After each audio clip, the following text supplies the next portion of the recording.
Hello everyone, AP socio economic survey release అయిపోయింది. So అందులో నుంచి ఇంపార్టెంట్ ఫ్యాక్ట్స్ గ్రూప్ 1, గ్రూప్ 2కి పర్టికులర్లీ ఇంపార్టెంట్ ఫ్యాక్ట్స్ అని నేను మీ ముందుకు తీసుకొచ్చేసాను. ఏపీ విషయానికి వస్తే ఏరియా 1,62,970 స్క్వేర్ కిలోమీటర్స్, 8th ప్లేస్లో ఉన్నాం మనం. కోస్ట్ లైన్ 974 కిలోమీటర్స్, గుజరాత్తో 2nd ప్లేస్లో ఉన్నాం. మీకు తెలిసిందే మీకు. పాపులేషన్ 10th ప్లేస్లో ఉన్నాం 2011 సెన్సస్ ప్రకారం. మన ఇండియన్ పాపులేషన్లో ఏపీ పాపులేషన్ 4.09%. డికేడల్ 1961-71 మధ్యలో 18% గ్రో అయితే, 81-91 మధ్యలో 21.13% గ్రో అయితే, 2001-2011 మధ్యలో 9.2% మాత్రమే గ్రో అయ్యాం. కానీ ఇదే టైంలో నేషనల్ యావరేజ్ 17.7%. అంటే మన పాపులేషన్ నేషనల్ యావరేజ్తో పోల్చుకుంటే కొంచెం తగ్గింది. ఇది పాపులేషన్ తగ్గలేదు, గ్రోత్ తగ్గిందనమాట. మరి 2011-2021 ఏది సార్ అంటే నాకు తెలియదు, నేనైతే చేయలేదు, ఎందుకంటే ఇంకా రిలీజ్ అవ్వలేదు. పాపులేషన్ డెన్సిటీ 2011 ప్రకారం 304 పర్సన్స్ పర్ స్క్వేర్ కిలోమీటర్. ఇండియాలో మొత్తం ఆల్ ఓవర్ యావరేజ్ అయితే 382 ఉందన్నమాట. అదే సెక్స్ రేషియో 2011 ప్రకారము ప్రతి 1000 మంది మేల్స్కి 997 ఫిమేల్స్ మాత్రమే ఉన్నారు. ఇండియాలో యావరేజ్కి అయితే 943 ఫిమేల్స్ ఉన్నారు. 2001లో ఇంకా ఘోరంగా ఉంది, 983 ఉన్నారు. 2011లో 997 ఉన్నారు. ఓకేనా. నెక్స్ట్ హైయెస్ట్ డెన్సిటీ చూసుకున్నట్లయితే కృష్ణా డిస్టిక్లో ఉన్నారు 518, అంటే అన్డివైడెడ్ డిస్టిక్స్ అనమాట. 518 పాపులేషన్ ఉన్నారు. లోయెస్ట్ వైఎస్ఆర్లో ప్రకాశంలో ఉన్నారు, 200 కన్నా తక్కువ మంది ఉన్నారు. లిటరసీ రేట్ ఆంధ్రప్రదేశ్లో ఎప్పుడు లిటరసీ రేట్ చాలా చాలా తక్కువ ఉంటుంది. 1981లో చూడండి 29%, 2001లో ఇంకా నయం 62 అయ్యాం, 2011లో 67.35 అయ్యాం. బట్ ఇండియాతో పోల్చుకుంటే చాలా తక్కువగా ఉన్నాం, అంటే ఇండియన్ యావరేజ్తో పోల్చుకుంటే తక్కువగా ఉన్నాం. అదే ఆడవాళ్ళలో అయితే 2011లో 52% ఉన్నాము, 2001లో 52% ఉన్నాము, 2011లో 59.96, అంటే 60 కొంచెం దగ్గరలో ఉన్నాం. అర్బనైజేషన్ విషయానికి వస్తే 2001లో 24.13%లో ఉన్నాం మనం. 2011లో 29.47, అంటే అర్బనైజేషన్ కొంచెం పెరిగింది, బట్ సబ్స్టాన్షియల్గా అయితే పెరగలేదు. అర్బనైజేషన్లో విశాఖపట్నంలో 47.45%, విశాఖపట్నం హైయెస్ట్ అనమాట. దాని తర్వాత కృష్ణా డిస్టిక్ వస్తుంది. దాని తర్వాత లీస్ట్ అర్బన్ ఏరియాస్, అంటే విలేజెస్ ఎక్కువగా ఉన్నాయి లేదా అర్బనైజేషన్ తక్కువగా ఉన్న డిస్ట్రిక్ట్స్ తీసుకుంటే శ్రీకాకుళం 16.16 ఉంటుంది, ప్రకాశం 19.56 ఉంటుంది.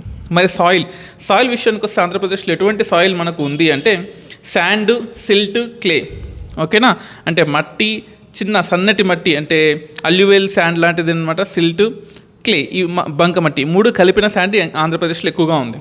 ఎందుకు అలా వచ్చిందంటే క్లైమేట్ క్యారెక్టరిస్టిక్స్ కావచ్చు, ఆల్టిట్యూడ్ అంటే సముద్ర నిలవటం నుంచి మనం ఉండే హైట్ కావచ్చు, బెడ్ రాక్, ఇక్కడ ఉండే డక్కన్ ప్లాట్యూ లేకపోతే కోస్టల్ ప్లేన్స్, ఇవన్నీ కూడా మనం కన్సిడర్ చేసుకోవాల్సి ఉంటుంది. ల్యాండ్ యూటిలైజేషన్ 2011లో నెట్ జోన్ ఏరియా 30.41%, అంటే 49.56 lakh hectares net areas sown, అంటే మనం అగ్రికల్చర్కి పని చేస్తున్నాం, అంటే పనికొస్తున్న ఏరియా అనమాట. ఫారెస్ట్ 22.63, మన టార్గెట్ 33%, బట్ 22.63% మాత్రమే మన ఫారెస్ట్ కవర్ అయింది. అది ఎంత అంటే 36.88 lakh hectares అనమాట. మరి current follow lands 14.91, non agriculture purposes, అంటే అగ్రికల్చర్ కాకుండా బిల్డింగ్స్, రోడ్స్ ఇవి ఉన్నది 12.84%, బ్యారన్, అన్కల్టివబుల్, అంటే పనికి రావు. ఇప్పుడు కరెంట్ ఫాలో ల్యాండ్ అనుకోండి పనికొచ్చు, కానీ మనం యూజ్ చేయట్లేదు. బ్యారన్, పనికిరాని land 8.19%, other follow lands 10.08, groves, sacred groves ఉంటాం, అంటే ఇన్ఫ్యాక్ట్ చెప్పాలంటే మంచి ల్యాండ్, మంచి చెట్లు, కానీ మనం దాన్ని వాడుకోకూడదు అనమాట, అది 0.94%. ఈ పర్సంటేజెస్ గుర్తుపెట్టుకోండి. ఇది 21 ఫ్యాక్ట్స్ అయ్యాయి ఇప్పటికీ. నెక్స్ట్ విషయానికి వస్తే macro economic facts of AP 23-24లో మ్యాక్రో ఎకనామిక్, అంటే ఫస్ట్ చాప్టర్లో ఇదంతా కూడా. సో ఫస్ట్ చాప్టర్లోనే ఉన్నాం మనం ఇంకా కూడా. జిఎస్డిపి విషయానికి వస్తే, స్టేట్ డొమెస్టిక్ ప్రొడక్ట్ విషయానికి వస్తే కాన్స్టెంట్ ప్రైజెస్, అంటే నిజమైన ప్రైజెస్ అనమాట, అంటే ఇన్ఫ్లేషన్ కానిది, నో ఇన్ఫ్లేషన్ కాకుండా నిజమైన డబ్బులు అనమాట. 23-24 అడ్వాన్స్ ఎస్టిమేట్స్ తీసుకున్నట్లయితే, అంటే మీరు అనుకోవచ్చు అదేంది 24-25 లెక్కలు కూడా వచ్చాయి కదా అని. అది బడ్జెట్, అంటే మనం ఎంత ఖర్చు పెట్టబోతున్నామో అని చెప్పేదన్నమాట. ఇది ఆల్రెడీ ఎంత ఖర్చు పెట్టేశామో చెప్పిన ప్రోగ్రెస్ రిపోర్ట్ అనమాట. 8,20,894 కోట్లు అనమాట, 8.21 lakh crores. దానికన్నా ముందు సంవత్సరం అయితే 7.64 lakh crores అనమాట. మన కాన్స్టెంట్ ప్రైజెస్లో గుర్తుపెట్టుకోండి, కాన్స్టెంట్ ప్రైజెస్ అంటే ఇన్ఫ్లేషన్ తీసేసిన ప్రైజెస్. 2011-12లో నిజమైన ప్రైజెస్, అప్పట్లో గ్రోత్ రేట్ ఎంత 7.35 అనమాట లాస్ట్ ఇయర్.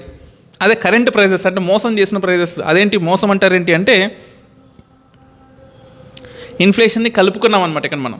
సో మనల్ని మనం పెళ్లి చూపులకి వెళ్ళినప్పుడు నేను తోపు నేను తురుమని గొప్పలు చెప్పుకుంటాం కదా, అలాగా ఎలక్షన్స్ టైంలో జనరల్గా మన బడ్జెట్ పెరిగింది, మన గ్రోత్ రేట్ పెరిగింది అని పొలిటీషియన్స్ వాడే ద మోస్ట్ సోఫిస్టికేటెడ్ ప్రైజెస్ అనమాట, దాని కరెంట్ ప్రైజెస్ అంటాం. ఎంత ఉన్నాయి కరెంట్ ప్రైజెస్ అంటే 23-24 ప్రకారము 14,39,674 crores. ఈవెన్ గ్రోత్ రేట్ కూడా 10.44%. నిజమైన గ్రోత్ రేట్ ఇది, ఫేక్ గ్రోత్ రేట్ ఇది అనమాట. ఎకానమీ టర్మ్స్లో ఫేక్ అంటాం దీన్ని. జీవీఏ 25వ fact, GVA gross value addition, అంటే లాస్ట్ ఇయర్కి ఈ ఇయర్కి ఎంత వాల్యూ యాడ్ అయింది, ఇది చాలా చాలా ఇంపార్టెంట్. ఈ గ్రాస్ వాల్యూ ఎడిషను నెంబర్స్ కాకుండా పర్సంటేజెస్ని బాగా గుర్తుపెట్టుకోవాలి మనం. ఇప్పుడు అగ్రికల్చర్ అండ్ అన్లైడ్, అగ్రికల్చర్ మీద డిపెండ్ అయిన రిమైనింగ్ సెక్టార్స్లో గ్రోత్ రేట్ ఎంత ఉంది అంటే ఈ లాస్ట్ ఇయర్లో 1.69% ఉంది. పెద్ద బాగాలేదు ఇది, ఇన్ఫ్యాక్ట్ చాలా ఎక్కువ ఉంటుంది. ఇండస్ట్రీ చూడండి, ఇండస్ట్రీ చాలా ఎక్కువ ఉంది. జనరల్గా ఇండియాలో సర్వీస్ సెక్టర్కి ఎక్కువ ఉంటుంది, కానీ ఆంధ్రప్రదేశ్లో ఇండస్ట్రీకి ఎక్కువ ఉంది. That's a very good thing that has happened in the last few years. Industry ఎంత ఉందంటే 8.02% ఉంది, బాగుంది. సర్వీస్ సెక్టర్ 5.21% ఉంది, okay, this is also quite good. మరి పర్ క్యాపిటల్ ఇన్కమ్ ఎంత, 26వ ఫ్యాక్ట్, పర్ క్యాపిటల్ ఇన్కమ్ ఎంత, 2023-24లో ఒక్కొక్క మనిషికి అంటే ఒక్కొక్క వ్యక్తికి సంవత్సరం ఆదాయం యావరేజ్, ఇది యావరేజ్ కూడా కాదు ఇన్ఫ్యాక్ట్ చెప్పాలంటే, 2,47,479 రూపాయలు. ఇండియాతో కంపేర్ చేసుకుంటే, రెస్ట్ ఆఫ్ ఇండియాతో కంపేర్ చేసుకుంటే 1,84,000. అంటే ఒక పర్సన్కి యావరేజ్గా ముఖేష్ అంబానీ, అనిల్ అంబానీ కావచ్చు, రోడ్డు మీద వెళ్ళి అడుక్కునే వాళ్ళు కావచ్చు, అందరికీ యావరేజ్ ఇస్తే ఒక సంవత్సరానికి 1,80,000 ఇండియాలో వస్తుంటే 2,42,000 ఆంధ్రప్రదేశ్లో వస్తుందన్నమాట. ఇది పబ్లిక్ ఫైనాన్స్ చాప్టర్ అనమాట. అంటే ఫస్ట్ చాప్టర్లోని ఇదంతా కూడా. 27th ఫ్యాక్ట్, మన రెవెన్యూ ఎంత వచ్చింది అంటే ఓన్ ట్యాక్సుల నుంచి గుంజుకుంది 85,000 కోట్లు. నాన్ ట్యాక్స్ అంటే రోడ్డు మీద వెళ్తూ ఉంటావు, హెల్మెట్ పెట్టుకోవు, ఫైన్ వేస్తాడు, నాన్ ప్లాన్డ్ నాన్ ట్యాక్స్ కదా అది. సో అవి 7,432 crores అనమాట. అదే సెంట్రల్ నుంచి మనం గ్రాంట్స్ తెచ్చుకుంటాం కదా, అది 84,221 కోట్లు అనమాట. అంటే చూడండి, ఆల్మోస్ట్ ఇది ఈక్వల్గా ఉంది. ఓన్ ట్యాక్సెస్ సెంట్రల్ నుంచి వచ్చింది ఆల్మోస్ట్ ఈక్వల్గా ఉంది. ఎక్స్పెండిచర్ పోయింది, ఎంత పోయింది, వచ్చింది ఇది పోయింది ఎంత, 2023-24లో 2,36,512 కోట్లు ఖర్చు పెట్టేసాం మనం, ఓకేనా.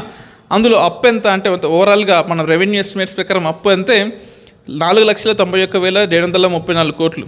మొత్తం అప్పు ఏంటంటే ఇది అప్పు మొత్తం కలుపుకొని ఇందులో మీరు క్లాసిఫై చేసుకుంటే రెవెన్యూ డెఫిసిట్ అంట. అంటే మనం ఎంత వచ్చింది, ఎంత ఖర్చు పెట్టేశాం, 38,000 రెవెన్యూ డెఫిసిట్లో ఉన్నాం. ఫిజికల్ డెఫిసిట్ 62,721 కోట్లతో ఉన్నాం. ఇది 30 ఫ్యాక్ట్స్. నెక్స్ట్ 30 ఫ్యాక్ట్స్ కోసం సబ్స్క్రైబ్ అవ్వండి యూపీఎస్సీ రేడియో. Thank you.